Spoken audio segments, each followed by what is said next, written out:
Pirms kāda laika TikTokā es redzēju šo video. You know how Biscoff is Lotus biscuits, but in a spread form? Why have no companies ever done like other biscuit spreads? This is the spread, guys. Here's the taste test. I haven't tried it yet.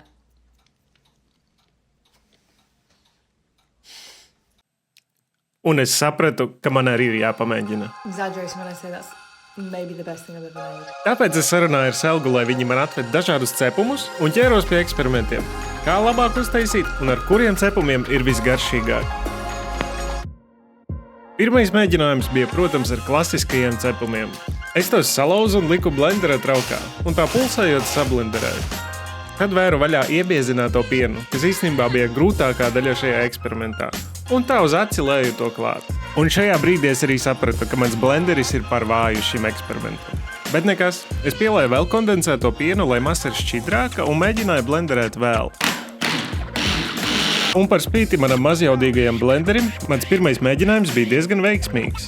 Nu, ja neskaita to, ka šis krēms bija tāds nedaudz graudains. Bet tas nekas, galvenais jau ir garša.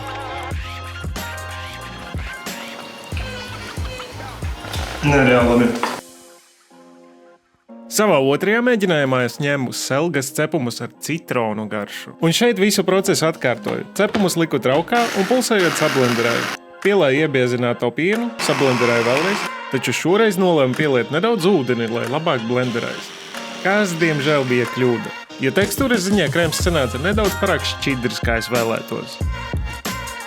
Bet kā sanāca garšas ziņā? Šis pagaidām labākais. Nākamais mēģinājums bija ar karameļu garšas cepumiem, bet tā kā es no savām kļūdām nemācos, tad šis sanāca vēl šķidrāks. Garšas ziņā šis bija vissaldākais no visiem. Un ceturtais pēdējais mēģinājums bija ar šokolādes garšas cepumiem. Šajā versijā es izmantoju iebiezināto pienu ar kakao, jo tas šķita tikai loģiskāk. Kas ir interesanti, šeit iebiezinātais krēms prasījās visvairāk no visiem variantiem, jo to bija ļoti grūti sablenderēt.